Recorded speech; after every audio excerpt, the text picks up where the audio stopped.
ಈ ಜಕಣಾಚಾರ್ಯ ಮಾಡಿರತಕ್ಕಂಥ ಹಳೆ ದೇವಸ್ಥಾನ ಇದು 12ನೇ ಶತಮಾನದ ದೇವಸ್ಥಾನ. ಶಿಲಾಶಾಸನ ಹಳೆಗೊಂಡದಲ್ಲಿ 2 ದೇವಸ್ಥಾನದ ಇಲ್ಲೇ ಇಟ್ಟಿದ್ದಾರೆ. ಕನ್ನಡಿಗರಾದ ನಮಗೆ ಕರ್ನಾಟಕದಲ್ಲಿ ಕಲೆ ಮತ್ತು ವಾಸ್ತುಶಿಲ್ಪ ಅಂದ ಕೂಡಲೇ ನೆನಪಾಗೋದೆ ಹೊಯ್ಸಳರು. ಹೊಯ್ಸಳರು ನಿರ್ಮಿಸಿರುವ ಅನೇಕ ಅದ್ಭುತ ದೇವಾಲಯಗಳಲ್ಲಿ ನಮ್ಮ ತುಮಕೂರಿನಲ್ಲಿರುವ ಈ ಗಂಗಾಧರೇಶ್ವರ ದೇವಾಲಯ ಕೂಡ ಒಂದು. ಭಕ್ತ ಮಹಾಜನಗಳಲ್ಲಿ ವಿನಂತಿ, ಈ ಜಕಣಾಚಾರ್ಯ ಮಾಡಿರತಕ್ಕಂಥ ಹಳೆ ದೇವಸ್ಥಾನ ಇದು 12ನೇ ಶತಮಾನದ ದೇವಸ್ಥಾನ. ಹಳೆ ಬೇಲು ಎಲ್ಲ ಕಡೆಯಿಂದ 2 ದೇವರು ಮಾಡ್ತಾರೆ. ಈಶ್ವರ ಅಲ್ಲಿ ಚನ್ಕೇಶ್ವರ ಯಾವುದು ಒಂದೇ ಮಾಡಲ್ಲ. ಹರಿಹರ ವಿಷ್ಣು ಈಶ್ವರ ಎರಡನ್ನು ಮಾಡ್ತಾರೆ. ಇಲ್ಲಿ ಪಕ್ಕದಲ್ಲಿ 4 ಪಕ್ಕದಲ್ಲಿ ಚನ್ಕೇಶ್ವರ ದೇವಸ್ಥಾನ ಮಾಡ್ತಾರೆ. ಈ ಕಡೆ ಗಂಗಾಧರೇಶ್ವರ ದೇವಸ್ಥಾನ 4 ಕಂಬಗಳು, ಶಿಲಾಶಾಸನ, ಬಸವಣ್ಣ ಪೀಠ ಮತ್ತು ಬಸವಣ್ಣಕ್ಕಿಂತ ಮನೋಹರವಾಗಿದೆ. ಶಿಲಾಶಾಸನ ಹಳೆಗೊಂಡದಲ್ಲಿ 2 ದೇವಸ್ಥಾನದ ಇಲ್ಲೇ ಇಟ್ಟಿದ್ದಾರೆ. ಬೇಲೂರು ಹಳೆಬಿಟ್ಟೆ ಇಲ್ಲೊಂದು ಕಲ್ಲು ಖಾಲಿ ಬಿಟ್ಟಿ ಬೇಲೂರು ಹಳೆಬಿಟ್ಟು ಸೋಮನಾಪುರ ಎಲ್ಲ ಕಡೆ ಚಾಲೆಂಜ್ ಮೇಲೆ ಒಂದು ಕಲ್ಲು ಖಾಲಿ ಬಿಟ್ಟಿ ಆ ಜಕಣಾಚಾರಿ. ಅದೇ ರೀತಿ ಇಲ್ಲೂ ಒಂದು ಕಲ್ಲು ಖಾಲಿ ಇದೆ.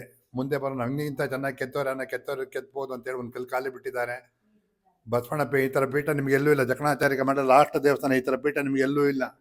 ಒಳ್ಳೆ ಬೆಲ್ದತ್ತಂಗಿದೆ, ದೂರಕ್ಕೆ ಬೆಲ್ದತ್ತಂಗಿದೆ ಪೀಠ. ಬೆಲ್ಲ ಸಾಫ್ಟ್ ಆಗಿರುತ್ತೆ. ಇದೊಂಥರ ಡಿಸೈನ್ ಮಾಡಿದ್ದಾರೆ. 40 ಸ್ಟೆಪ್ ಇದೆ ಟೋಟಲ್ ಪೀಠ ಇದು. ಕನ್ನಡಿಗರಾದ ನಮಗೆ ಕರ್ನಾಟಕದಲ್ಲಿ ಕಲೆ ಮತ್ತು ವಾಸ್ತುಶಿಲ್ಪ ಅಂದ ಕೂಡಲೇ ನೆನಪಾಗೋದೆ ಹೊಯ್ಸಳರು. ಹೊಯ್ಸಳರು ನಿರ್ಮಿಸಿರುವ ಅನೇಕ ಅದ್ಭುತ ದೇವಾಲಯಗಳಲ್ಲಿ ನಮ್ಮ ತುಮಕೂರಿನಲ್ಲಿರುವ ಈ ಗಂಗಾಧರೇಶ್ವರ ದೇವಾಲಯ ಕೂಡ ಒಂದು.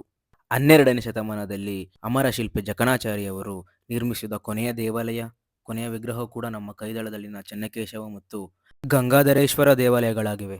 ದೇವಾಲಯವು ಚಿಕ್ಕದಾಗಿದ್ದರೆ ಅದು ಮುಚ್ಚಿದ ಮಂಟಪ ಮತ್ತು ದೇವಾಲಯವನ್ನು ಮಾತ್ರ ಒಳಗೊಂಡಿರುತ್ತದೆ. ಮುಚ್ಚಿದ ಮಂಟಪ ಒಳಗೆ ಮತ್ತು ಹೊರಗೆ ಚೆನ್ನಾಗಿ ಅಲಂಕರಿಸಲ್ಪಟ್ಟಿದೆ. ದೇಗುಲ ಮತ್ತು ಮಂಟಪವನ್ನು ಸಂಪರ್ಕಿಸುವ ಮಂಟಪಕ್ಕಿಂತ ದೊಡ್ಡದಾಗಿದೆ ಮತ್ತು ದೇವಾಲಯದಲ್ಲಿರುವ 4 ಕಂಬಗಳು ಸಭಾಂಗಣವನ್ನು 9 ಕೊಲ್ಲಿಗಳಾಗಿ ವಿಭಜಿಸುತ್ತವೆ ಮತ್ತು ಕೊಲ್ಲಿಗಳು 9 ಅಲಂಕರಿಸಿದ ಛಾವಣಿಗಳನ್ನು ಉಂಟು ಮಾಡುತ್ತವೆ. ಹೊಯ್ಸಳರ ವಾಸ್ತುಶಿಲ್ಪವು 11ನೇ ಮತ್ತು 14ನೇ ಶತಮಾನದ ನಡುವೆ ಹೊಯ್ಸಳ ಸಾಮ್ರಾಜ್ಯದ ಆಳ್ವಿಕೆಯಲ್ಲಿ ಅಭಿವೃದ್ಧಿಗೊಂಡ ಹಿಂದೂ ದೇವಾಲಯದ ವಾಸ್ತುಶಿಲ್ಪ ಕಟ್ಟಡ ಶೈಲಿ ಇದಾಗಿದ್ದು, ಇದು ಭಾರತದ ರಾಜ್ಯವಾದ ಕರ್ನಾಟಕ ಎಂದು ಕರೆಯಲ್ಪಡುತ್ತದೆ. ಹೊಯ್ಸಳರ ಪ್ರಭಾವವು 13ನೇ ಶತಮಾನದಲ್ಲಿ ಉತ್ತುಂಗದಲ್ಲಿತ್ತು. ಅದು ದಕ್ಷಿಣ ದಖನ್ ಪ್ರಸ್ಥಭೂಮಿ ಪ್ರದೇಶದಲ್ಲಿ ಪ್ರಾಬಲ್ಯ ಹೊಂದಿತ್ತು.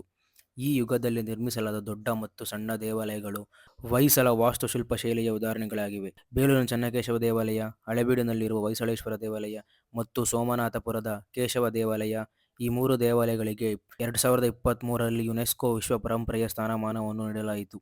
ಹೊಯ್ಸಳ ಕುಶಲತೆಯ ಇತರ ಉದಾಹರಣೆಗಳೆಂದರೆ ಬೆಳವಡಿ, ಅಮೃತಾಪುರ, ಹೊಸಹೊಳಲು, ಮೊಸಳೆ, ಅರಸೀಕೆರೆ, ಬಸರಾಳು, ಕಿಕ್ಕೇರಿ ಮತ್ತು ನುಗ್ಗೆಳ್ಳಿ.